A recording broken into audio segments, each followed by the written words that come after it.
After years of dating, David was going to give up. He had been out with countless girls from countless backgrounds, but nothing seemed to work. The girls always had excuses every single time for why they didn't want to date David again. But David knew the answer. It was the scar that went down his entire face. And David just knew, self-consciously, that the girls did not want to associate with him. What was David going to do?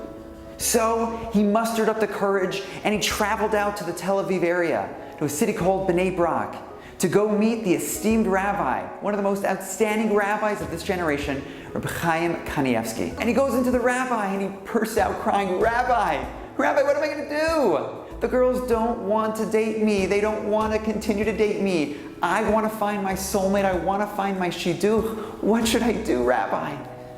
So Rabbi Chaim, pondering the situation, lovingly looks into David's eyes and says, David, instead of ignoring the scar, instead of trying to hide the scar, David, tell them why you have the scar. Tell them how you got it. Tell them how it makes you feel.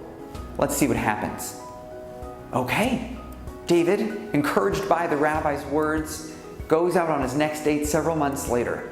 And this girl was the most beautiful girl inside and out. Everybody was raving about her.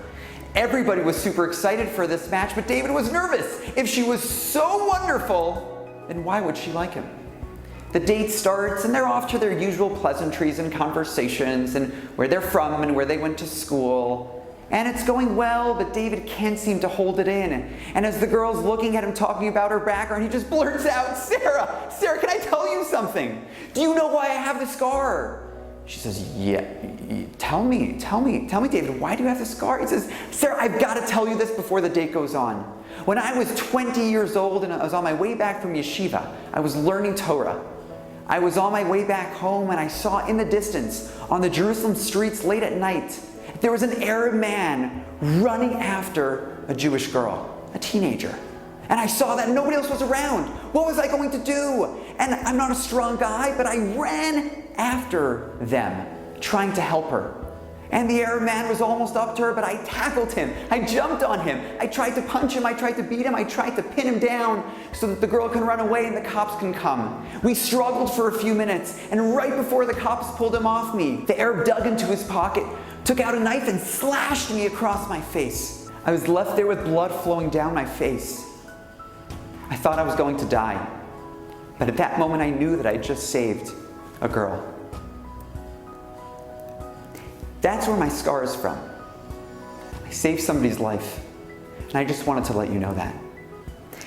As David picked up his head with tears streaming down his cheeks, he was stunned to see that Sarah was crying even more than he was.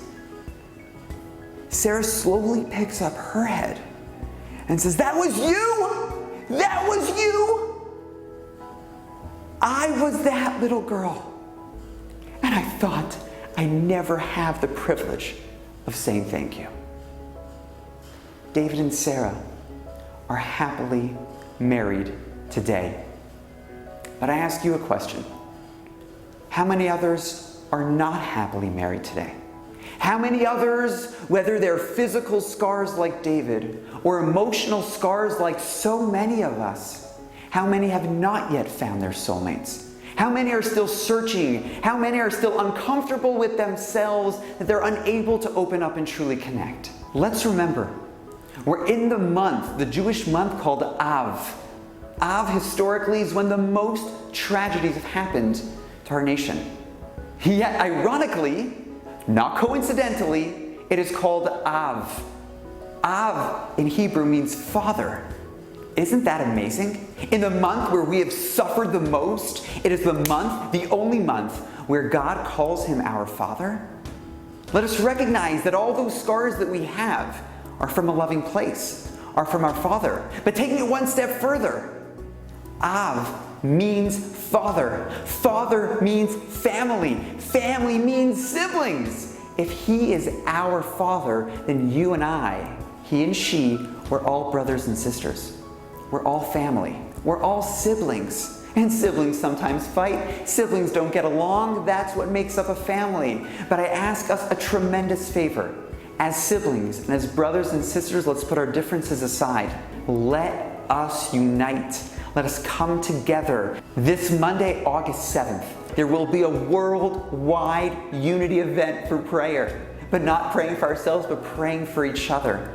To recognize what it means to be family, please let us all right now go to the website, tubavtogether.com. T-U-B-A-V together, T-O-G-E-T-H-E-R.com. Let us go to that website. Let us understand what this day means. Let us put in names of those that we know, specifically to help each other find our soulmates. By praying for each other. By connecting to our Av, to our Father in heaven. Let us merit to rid ourselves of our physical and emotional scars. Let us grow together as a family, and let us merit to celebrate in joyous occasions together.